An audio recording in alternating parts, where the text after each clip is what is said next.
Hey, what's up, everybody? This is Bill Stroud, and today's interview is with the founder of Bucket List Publications, Lesley Carter.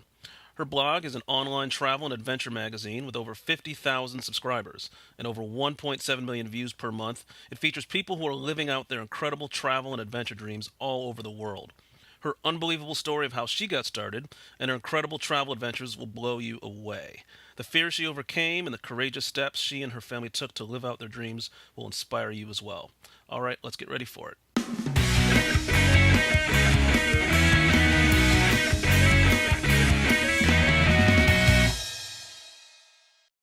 In their business, in life, in other specific areas. And so I was very interested in the topic of shark diving, which, of course, if you think about fear, that's got to be one of the biggest fears that anybody could possibly have is being in the water with a shark. And I came across your experience and your experience diving with sharks. I believe it was in the Atlanta Aquarium. So I just found that incredibly fascinating. So that's how I came across you, and then obviously doing further research about what you're up to and the whole bucket list notion. I was incredibly inspired and impressed, and then digging a little deeper and seeing just how you got started, and you were a school teacher at one point. So that you have a whole series of things that you've done in the last couple of years that are just incredibly inspiring and incredibly fascinating. And so I thought that people would love to hear how you did what you did. So I wanted to start off by asking you how you made the transition from being a school teacher to being a travel writer and a blogger. It's kind of bizarre. Like most people think that I have some amazing transition and, it provides enlightenment for others. But in reality, I was a school teacher and I loved my job, Mm-hmm. but I was working probably 80 hours a week between coaching sports and teaching and tutoring and grading and coming up with lesson plans and everything. And although I loved it, it wasn't my dream job. Right. And then I met my husband, who obviously wasn't my husband, and we moved in together. We everything just kind of happened very quickly, and we were talking one evening as if we could do anything in the entire world, what would we be doing? And I said that I would like to be a travel writer, but it just didn't ever seem possible because of family, and I wanted to have kids, and I didn't know if that was possible, and whatever. Um, not having kids, but the idea of having kids and being a travel. And so then we started talking about if we could live anywhere in the world, where would we want to live? And we ultimately said California would be the best place for us. Mm-hmm. And so my husband said to me, "Well, do you really want to live in California?" And I said, "Well, I would love to, but it just doesn't seem possible. I mean, I can't teach there, and I mean, we're not going to just pack everything we own and move to California." And he said, "Well, we could." And I said, "No, we couldn't." And he said, "Well, I could get a job anywhere in the world."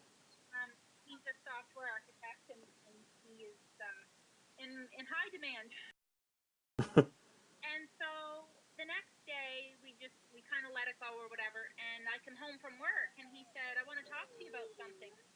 And I said, "Sure, what is it?" And he told me that he had applied for a position in Southern California, and he had an interview that day, and he was Wow. offered the job. Wow. And I said, "You're not serious." You kidding me? And one day you were offered a job, and he said, "Well, it's something that we could do if you want to do it." And we owned a house, and we owned cars, and we owned a boat, and we had, invested in the community. Right. And so I told him, "Let's put the house on the market, and if the house sells within a couple of weeks, which seems physically impossible, then we'll move." Right. And that was like the deciding factor. Wow. And so we put the house on the market. That was on a Tuesday, and the house sold on Friday. Wow. So we sold our house, and my husband had a job, and we just figured, let's go. And Fantastic. so I resigned from my permanent full time teaching position, where I had a pension and everything else, Wow. and I just quit. And we had sold literally everything we owned. We had people just coming into the house. We put things on the Canadian version of Craigslist Right. called Kijiji.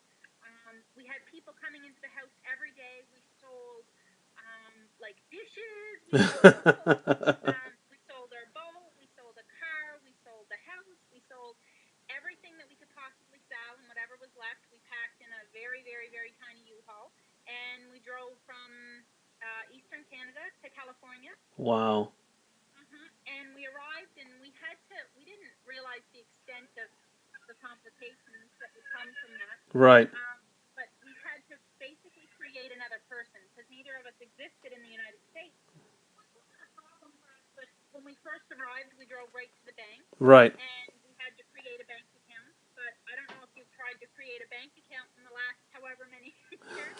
But you need a telephone number, you need an Yes. address, you need credit checks. None of these things that we had because basically we didn't exist. And what it came down to was the lady at the bank was willing to put her phone number and her address so that we could open a bank account. Oh my goodness.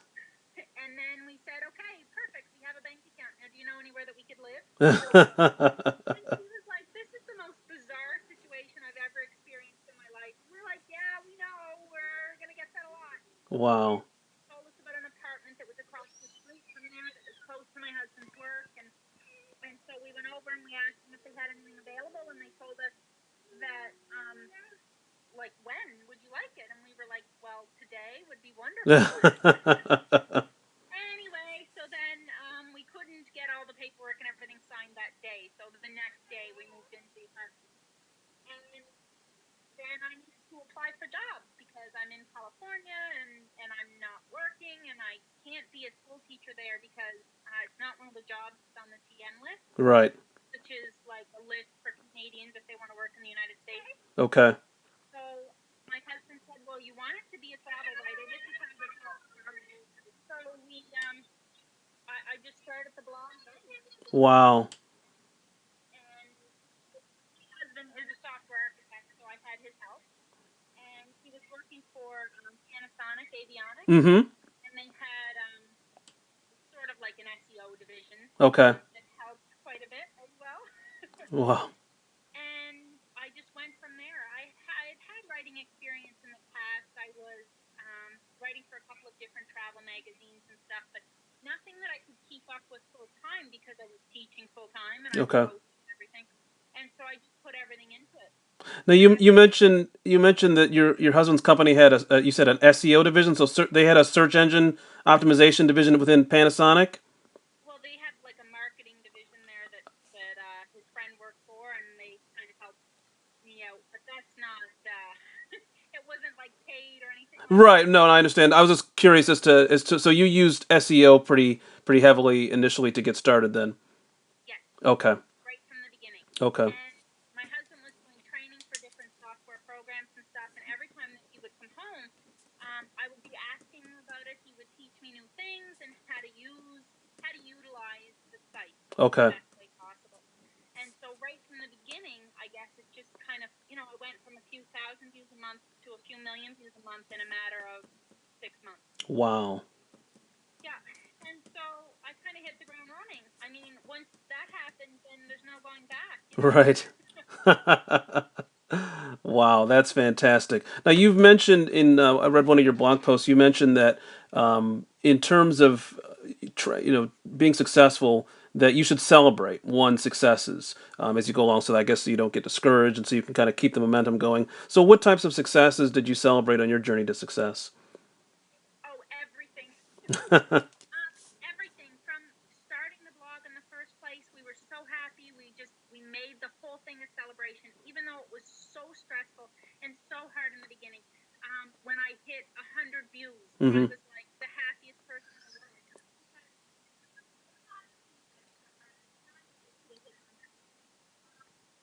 So we would go out to dinner and celebrate that. But then while I was out at dinner, I would take photos of what I was doing, and then I would go home and I would post about that. Right. And instead of just posting about it, I would contact whatever companies that I was working with or whatever companies that I kind of tried to represent, Hmm. and I would let them know I posted a review on my site that links back to your hotel, that links back to your restaurant, that links back to whatever. And then they would end up sharing it on their Facebook page or their Twitter account, and post a little thank you here and there. And then that helped me grow as well. So the small celebrations ended up becoming bigger celebrations because Wow. then they were sharing it and it was growing, kind of like the snowball effect. It just kept growing and growing, and then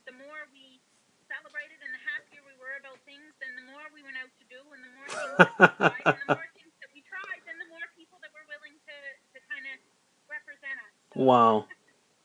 Wow.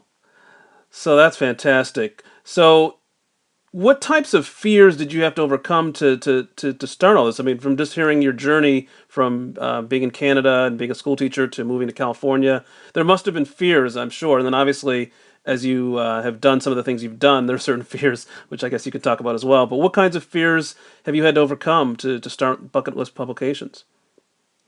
who just quits their job, say they have a permanent position, and gives that up and moves across the continent Yeah, to start another life? yeah, And so the entire thing is full of fear. I mean, I worried that I would miss teaching so much that I would want to go back. okay, I feared that it would be a mistake. I feared that I would never find another job. I feared that I wouldn't be able to work in the U.S. at all. mm-hmm, I feared that I was going to miss my family too much, and we were going to end up moving back. That my husband's job wouldn't work out, and then we were in the United States, and we just sold everything we owned. And then right, what do I do? right, And what do we do? right. Um, because as Canadians living in the U.S., if my husband loses his job, we have 30 days to get out of the country. Oh my goodness, It's as simple as that. It's still like that now. wow, Um, if he's not working, we are not technically working in the United States, and right, so we have 30 days to get out of the country. wow, So every day, that's obviously a fear. But the thing is, it's well worth the reward because I know that he is an amazing software architect. I know that he's amazing at his job. And so if he lost a job, we know that he would find something else within the 30 days. So right. it kind of, if you have confidence in that or you have confidence in yourself, it would certainly help to get over it. Wow. Now, in terms of some of the things you've done, as I mentioned earlier, the shark dive. Could you tell us a little bit about that and what some of your fears were with that, and then any other travel experiences you've had? I saw one of your pictures of you were skydiving, and so you've done all these incredible things that scare a lot of people. But starting with the shark dive experience, how was that, and what were your fears? How did you overcome those fears? It's funny that you mentioned the shark dive, like that was what you were focusing on, Mm-hmm. because I've done a lot of crazy things. I mean, like you said, I've jumped out of planes, I've flown in biplanes and done aerobatics, and I've done bungee jumping and base jumping and whitewater rafting and all of these crazy things. But none of those things compare to the fear that I have when it comes to water Mm. activities, Okay. in particular, what's in the water. Because it's not the water that I fear. I love the water. I Right. grew up in the ocean. I Okay. spent my entire life boogie boarding Right. and playing in the waves and having a blast. But the idea of something being in the water, even fish, Yeah. just it puts so much fear in me that I feel like getting out of the water to that point. So a few years ago, I traveled to Mexico with a friend of mine, and this is how it all started. Wow. I traveled to Mexico with a friend of mine, and we were just snorkeling. And a bunch of fish were kind of around where we were because we were near a reef, and Mm-hmm. I couldn't deal with it. I couldn't handle it. I was like, I want out of the water. I want out of the water. I can't do this. This is too much for me. And they were just little, beautiful, colorful fish, but I was so scared of what those fish bring. Like I just kept thinking, there might be sharks around, and I always hear about shark attacks, and I Yeah. just envision myself getting bitten, and it was all too much. And so I get out of the water, and she Yeah. was like, they're just little fish. There's nothing else around here. Like Yeah. we're in a cove. There's no like sharks or anything. I said, I just can't do it. I'm sorry, I just can't do it. So the next day we had the opportunity to go swimming with the dolphins. Wow. And I wanted to do that more than anything, and I'd never done it before, and I thought about doing it and thought about doing it, and I think the dolphins are calm, and they're so beautiful, and they just seem so happy and amazing creatures, and so I thought, I want to do this. Yeah. And then we get to the dolphin encounter place, and I realize the dolphins are not the only thing in the water. There's other fish and everything. And I was so scared of the other fish that I was like, I don't think I'm going to enjoy myself because I just kept thinking about everything that was around me. But then I got in, and my friend was right next to me, and I was like, just stand really close to me. I don't know what it is, but I feel safer if someone's near me. Yeah. And so I said, just stand right next to me. And she was standing next to me, and a bunch of fish were coming by me, especially when the trainer would walk by with the fish in her bag. They kind of like followed her. Wow. And I was scared out of my mind. And I even at one point I was holding her hand because I was so scared. And then the dolphin came up, and I just forgot about it because it was so calm and so relaxing that I just felt more at home. Yeah. So I'd forgotten about the other fish that were around me. So that was the start of kind of getting in the water with mammals and everything. And then my husband and I wanted to do this beluga whale encounter, Mm-hmm. which was in San Diego. Okay. And again, I was scared out of my mind. But when I got in the water and I saw how timid they were, Hmm. and I saw that they were equally as scared, I felt like, this isn't that bad. I think that I can do this. Wow. And I think that fear that was like overpowering was made it that much more enjoyable. So then I thought again, okay, well if I could do that, then I need to up it a notch. And so we had the opportunity to swim with the whale sharks at the Georgia Aquarium, and Wow. I asked a million questions beforehand. What other types of animals are in the water? What other types of marine life in the water? And there are tons of sharks, and there's everything in there. I mean, there's no limit. Wow. You're not swimming with great whites, but it's pretty intimidating. And so then I asked all kinds of questions about, has there ever been an attack? Has there ever been someone that was hurt before? And they told me that the only person that was ever hurt wasn't because of any of the fish that were in the water. It was Right. because they had panicked. Okay.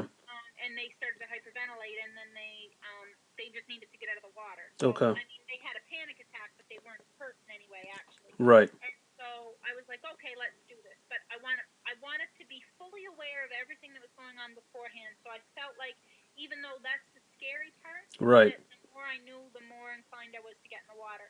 And then I wanted to know what was the best position to be in, and I wanted to make sure that there was someone trained from the aquarium that was swimming near me, and I wanted to make sure that my husband was near me on the other side.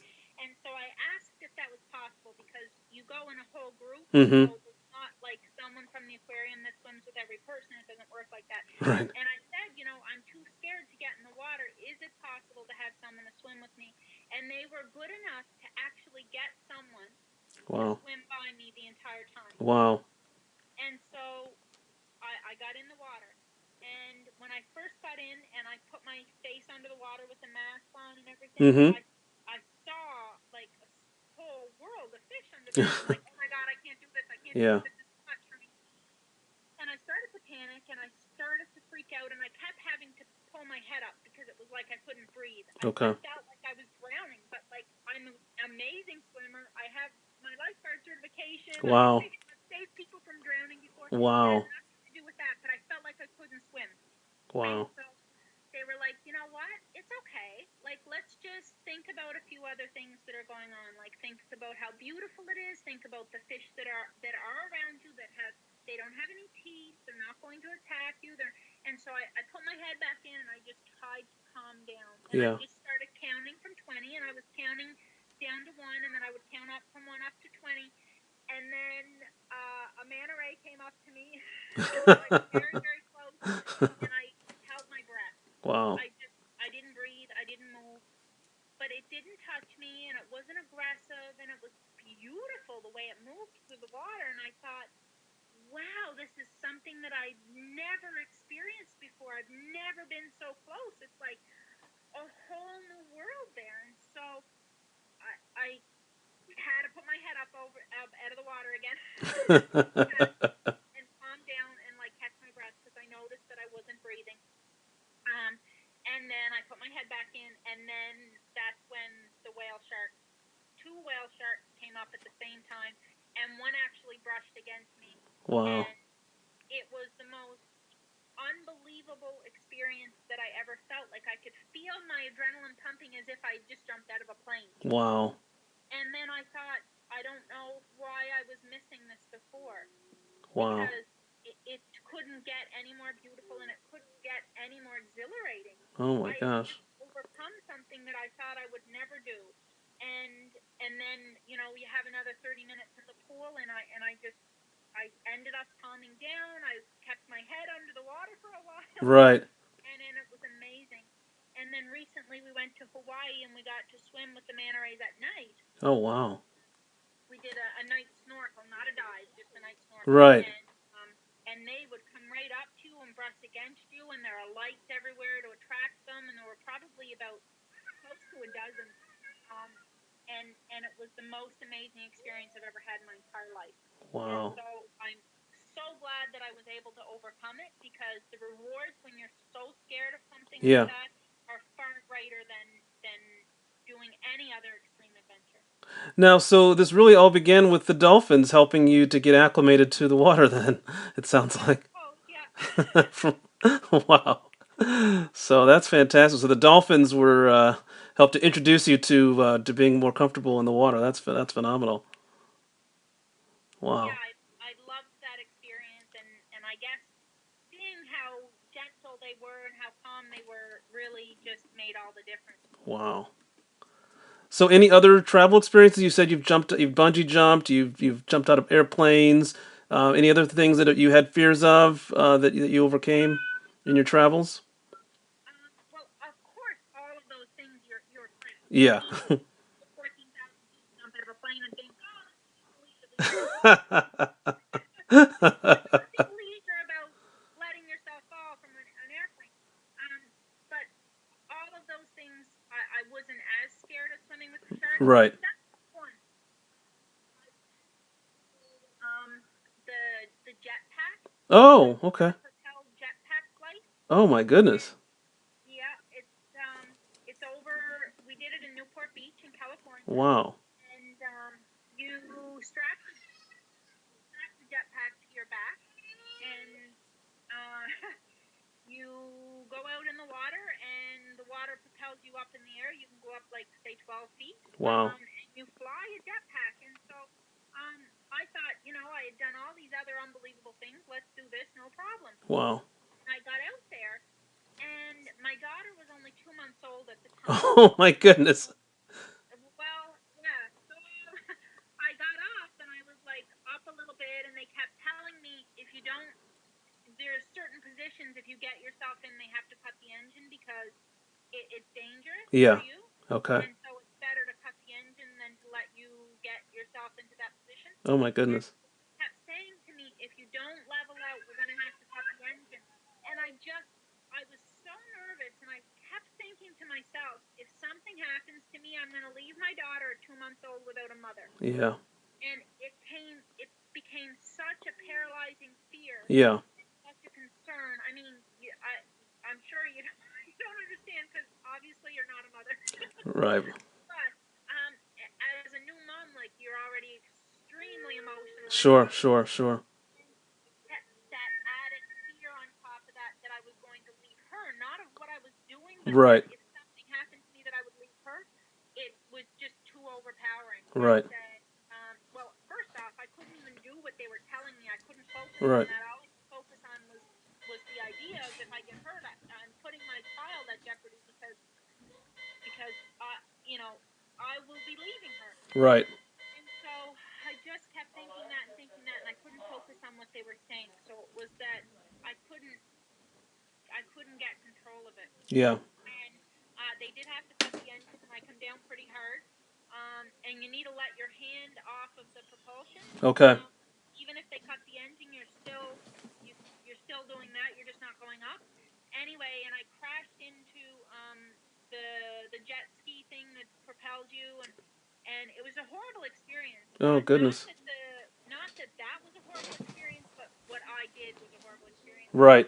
And so I said, I'm done. I want to come in. And they were like, you still have 25 minutes left. Yeah. This is like a $1,200 adventure. And I Right. was like, I'm done. Take me in. Yeah. And I went in, and I thought, I'm not going to be able to do this stuff anymore, because that was the most petrified I'd ever been in my entire life. Right. I was crying. I had to Yeah. turn my head away from the kids that are trying to help me. Yeah. And I was like, you know what? Can you just leave me alone? And my husband's there, and he's like, what happened? Yeah. And he couldn't understand, because I had never backed out of anything before, and Yeah.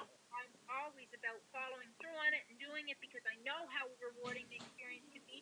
And I said, Darren, please just leave me alone. I don't want to do it. Yeah. But he was equally totally confused. And he was like, "Well, do you want me to stop? Do you want to go back now?" And it was his turn to do it. And I Right. said, "No, I just want you to just go and do it so that I can have some time to myself." And then about 2 weeks later, we had a glider, Mm-hmm. uh, an engineless glider flight booked. And when I got there, I felt like that same kind of pressure on my chest. Like, I don't know if I can do this. Mm-hmm. I felt overwhelmed again. And I was like, I need to get over this because this is part of my life. I enjoy these things, and it's going to be part of my life as a mom, too. And so I get up in the glider and I calm down, and it was absolutely beautiful and refreshing. And so it took me that month to get over the fear of something happening to me and leaving my daughter. Right. That was probably the scaredest I've ever been in my entire life, and I just couldn't overcome it. Yeah. Yeah. Well, that's an incredible set of adventures that you've been on, and it offers so many life lessons for people. So, Lesley, I truly, truly, truly am thankful and appreciate you sharing all these stories of your, not just your literal travels, but also your spiritual travels, if you will, in terms of just how you've overcome these fears and dealt with these things that everybody faces in one way or another. So I just want to thank you from the bottom of my heart on behalf of myself and anybody who will listen to this into the future, just for what an incredible journey that you've shared with all of us.